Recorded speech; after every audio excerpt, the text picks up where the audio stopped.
Turn off all cell phones, I thought pagers, the Blackberries, Army story. camera speakers, space heaters, bureau phones, anything else that will interfere with the audio. I think that's correct. But Just triple check.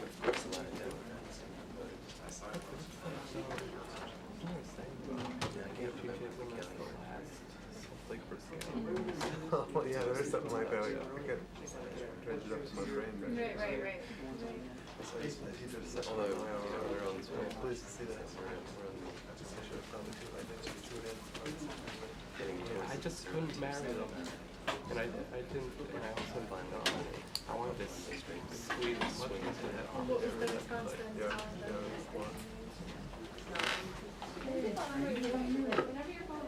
I mean, we get letters. How did you know I did the effort? But I I saw was it on, like, I was looking for stories about Harvey just to see what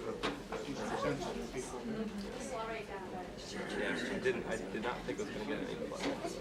Although we're going to be having it. We reading this. Really? That's good. They of course acted like, yeah, they of course acted like, this was that IR.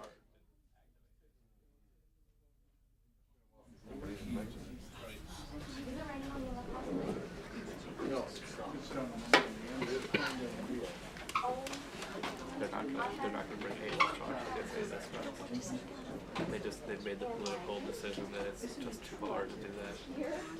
The numbers, though, are always confusing. The ones she gave us were fairly straightforward, but I look back at the numbers I'd had in November, actually were through mid-October. Right. And it said something like 4,400 and some mobilization orders have been issued. Right. Now they're saying 4,067. In other words, the number's gone down, the number of orders that have been issued. Well, what I think it was is that I think the mobilization orders that they're counting are it's.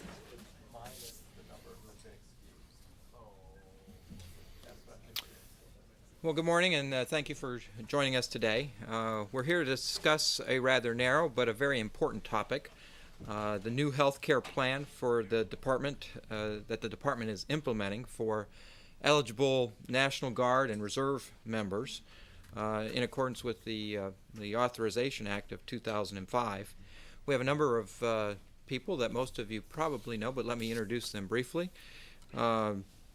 Mr. Charles Abell, who is the Deputy Undersecretary of Defense for Personnel and Readiness, Dr. Bill Winkenwerder, the Assistant Secretary of Defense for Health Affairs, and Mr. Tom Hall, who is the Assistant Secretary of Defense for Reserve Affairs. Each of them have a few comments to make, and then they'll be glad to take your questions on this topic. Thank you.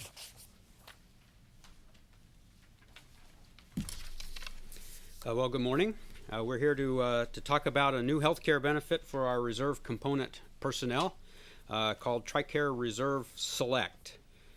We here at the department are committed to the proper combination of compensation and benefits that allows us to attract and to retain the world's best military fighting force.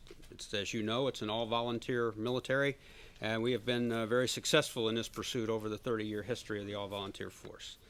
In recent years, in response to President Bush's leadership, we have been improving compensation package, the benefit package, housing, certain benefits for military members and their families. At the same time, we've faced the challenges of the global war on terror. The Department and the Congress have worked closely together to develop and implement a number of important improvements in military pay, in bonuses, in eliminating the housing gap, the pay gap in housing, and on health care. We recognize how important health care is to many of our members, both active and reserve, and their families.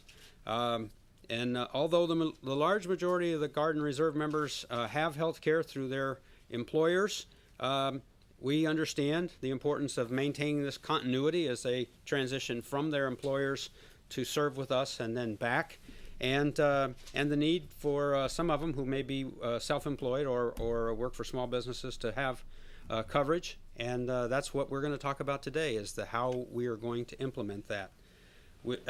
As Brian said, we've received some congressional authorization. It's a result of a couple of years of consultation between us and the Congress to get this authorization, and now we're prepared to implement the benefit. We'll have it in place up and running by the end of April. And we're confident that we will have a program that our reserve component members will find attractive, that will serve the needs of the department and the individuals, and help the nation, again, as we look to recruit and retain the very best.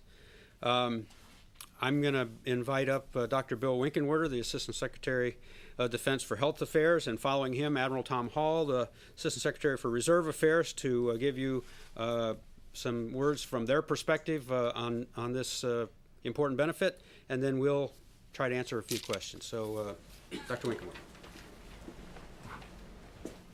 Thanks, Charlie, and good morning, everybody. As you know well, members of the Guard and Reserve components have shouldered a tremendous share of this global war on terrorism in which we're deeply engaged, and they've performed exceptionally well. They mobilize and deploy side by side with the active duty forces, many serving in Iraq and Afghanistan. Their service is with pride and loyalty, and while we have in the past, with respect to health care, offered full health care benefits during all periods of active duty for these service members and for their families, we, with this change that we've just discussed, will shortly offer a more comprehensive benefit for transition back to private life, and importantly, the opportunity for those who have served in contingency operations, the option for obtaining TRICARE coverage on a longer-term basis at very attractive premium rates, and we'll talk about that in a few moments. Secretary Hall will address the specifics of eligibility for the new TRICARE Reserve Select program. What I'd like to do is briefly outline the benefits included in this comprehensive health plan. The coverage reflects that is found in TRICARE Standard and TRICARE Extra. Medical procedures, office visits, hospitalizations contained in other health plans are included in this program. TRICARE Reserve Select is a premium-based health plan. That is, you have to pay a premium every month with the costs that will be based on those of the Blue Cross and Blue Shield standard federal employee health benefit plan with some adjustments, and we'll describe those. We believe the plan compares very favorably with any health benefit option that could be available to guardsmen and reservists and their families in the private sector.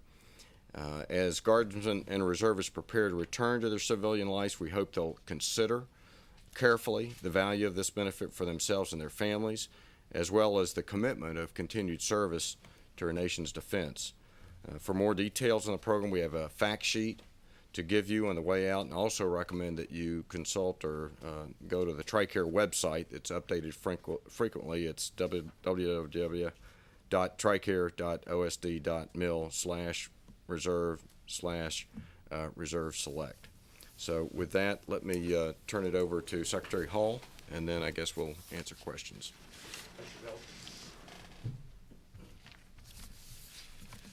My remarks will be very short because I have two areas to cover, the eligibility and then what our Guardsmen and Reservists think about this program.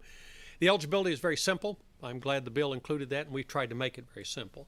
And what it says is if you have served in this contingency, in which the President may call up to 1 million people for no more than 2 years since 9/11, and if your set of orders are for more than 30 days, you're eligible for this program. So very simple. Once you reach the 90-day point and you have served, you have accrued 1 year of eligibility. So under the current provision, if you serve for the 2 years, you could have up to 8 years of eligibility. This is for you and your family, and it's a very simple eligibility. On the second part, I want to step back just a minute to tell you what this really provides. Previous to this, there had been some changes in the eligibility for health care for Guardsmen and Reservists to allow a wider bridge. And as you might know, 90 days prior to mobilization, our Guardsmen and Reservists and their families come under TRICARE. After mobilization, prior to this, they had either a 60-day or 120-day eligibility, but that was also changed last year to 180 days. This is even beyond that. So what it provides is the bridge for the young men and women for 90 days prior to, 180 days, and then up to 8 years. And what I did on this, and I think it's important because many times inside the Beltway in Washington, we always talk about what we think about it. I try to analyze what our young men and women think about it because they're the recipients. And I just traveled to the AOR, to Qatar, and to Kuwait and talked to over 2,000 of our young men and women, some of them just going into Iraq, some of them just coming out. And I asked them, the recipients, what do you think about this? And universally, what they told me was, first of all, it targets the young men and women bearing the brunt today. And that's what we've tried to make all of our benefits. Focus on them. They're fighting the war on terror. And the second thing which came across universally is this is a bridge, and this is a bridge we need to our civilian health care. So if they wish to go into the civilian health care at 1 year or 2 years or 3 years, they can go back into that program. And as I say, the maximum eligibility is 8 years. So I think that they have the flexibility that they need in the program. They have welcomed the program. We thank Congress for the bill. And as you've heard, we're enacting it, and I would be happy to answer any questions from you in my area. Thank you. Okay, are there any questions that we can answer? Yes, sir.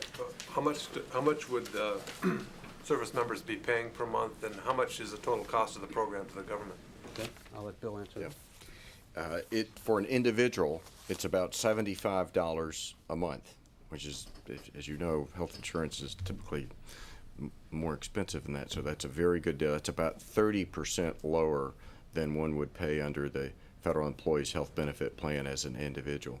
For a family, it's about $233, I think is the exact number of dollars per month. An average, or is that a fixed No, figure? it'll be a fixed amount. There'll be two rates, one for individuals and one for families. Will that be adjusted for inflation yearly? We'll adjust it, and over time, as the federal employees, as the cost of care goes up, that premium will be adjusted. Why are the premiums so low? Is it an actuarial grounding? It's actuarially grounded, and it is based on the federal employees' health benefit standard option, and our actuaries worked and also consulted, I might add, with the Congressional Budget Office, and they're supportive of the methodology, and so we think it's solid. You know, as we go forward, we'll certainly open to change, but we don't anticipate. You know, the premiums are low because this tends to be part of it is the a fit population. group of people. That's just the point. We didn't think it would be fair to charge individuals and families who are typically a little bit younger than the federal employee population the same rate, so that it's been adjusted downward to reflect that. My other question on the total cost of the program to the government? I don't have a quick back-of-the-envelope estimate for you. We'll try to get that for you. It will be several hundreds of millions of dollars in this first year. It'll depend on the uptake rate over time, but it's certainly a major commitment in terms of dollars.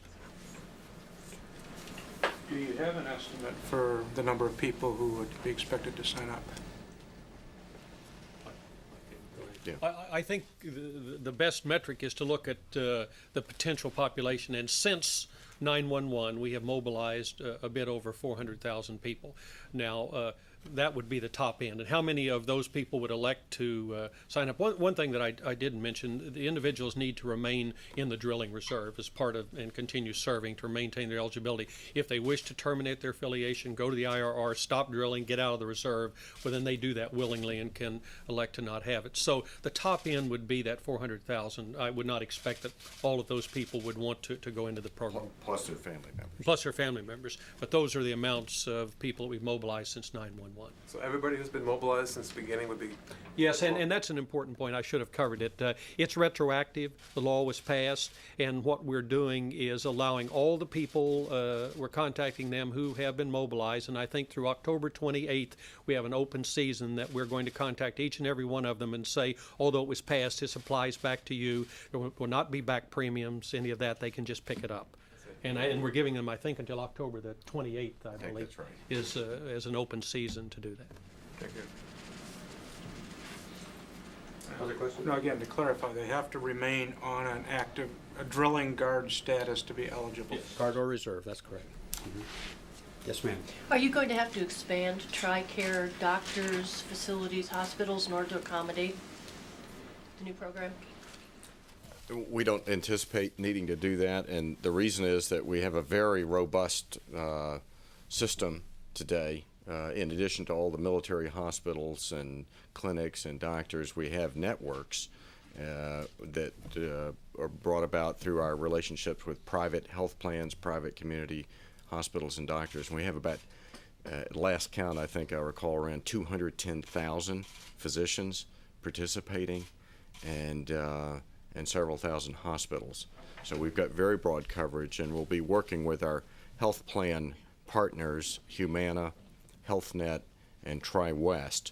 And so many of these services will be provided through those networks. And I'm sorry for asking, is there a deductible associated with this, or is it sort of like a PPO type of arrangement? I'm trying to recall. There is a deductible, yes. Yeah, that's right. I might, Yeah, go. and there is a deductible and a catastrophic cap, and we can get you the figures on both of those. But importantly, it's also graduated deductible for E4 and below, so structured in the same way for E5 and above. So it varies by that to allow the more junior ranks not have to pay as much in the deductible and with a catastrophic, and we can get you the figures. But it's structured much like many of our other programs that allows for rank and grade a different deductible. Would that be on the website now? Is that up yet? That it is going to be on the website, and those figures, and I won't quote them because it's like $100 and $150 and some, but it's in that range. But we can get you that, and it'll be on the website. And the catastrophic cap is $1,000. Any other questions? Yes, sir. Of the 400,000 that we've mentioned as potentially eligible for this, have a number of those become ineligible now because they've left the drilling reserve? Certainly, some number of that 400,000 have decided to leave the reserve. Some have retired. Some have moved on. Some may have changed from one reserve component to another. I mean, that they're not all going to still be in the same status. So do we know what the actual eligibility pool is then? No, sir. As Secretary Hall said, we're going to contact each and every one. We're going to determine whether they're eligible and whether they're interested. And just to double check, you do not have a projection or an estimate of what you think the number is going to be who want to take part in this program? No, we none that we're proud enough of to talk about. I mean, we obviously have some numbers we've used to get to the estimates that Dr. Winkenwerder talked about, but those are just that. They are estimates. We're prepared to support this program if it's all the 400,000, if every one of them did it and their family members, or if two of them did it. Yes, sir.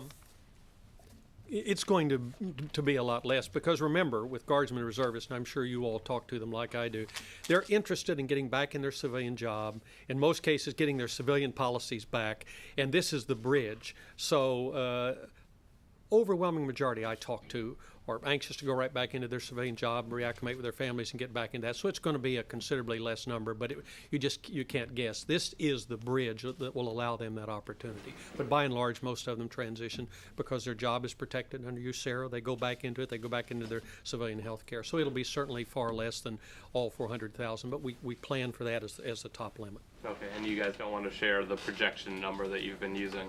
Well, remember, we've got to contact all of them, and so... No, I don't. It's going to be many thousands to tens of thousands, we would expect, at a minimum. But beyond that, I think Charlie and Tom have said it rightly. We hope people sign up who need, want, desire the coverage, and we'll find out what it is, what that number is over time. Yes, ma'am. You had mentioned in your opening remarks that the vast majority of reservists have coverage through their civilian employers. Do you have a percentage for that? The numbers I have, again, back of the envelope kinds of numbers, are vary between 80 and 90% of our reservists have coverage with their employers. Would this be? Do you know whether this would be cheaper than for someone to go back to their civilian coverage? I think that depends on the benefit suite that the civilian coverage covers. As you know, there are hundreds, maybe thousands of different kinds of policies out there, and for us to be able to match against the others, that's the choice we leave to the individual. We're gonna put this program out there. We're gonna describe it to them accurately. They're gonna be able to make a choice that fits their family need, and I think that's the key to any health insurance decision, is you have to find the program meets your family need. Thank you. Thank you. Thank you very much. Good seeing you.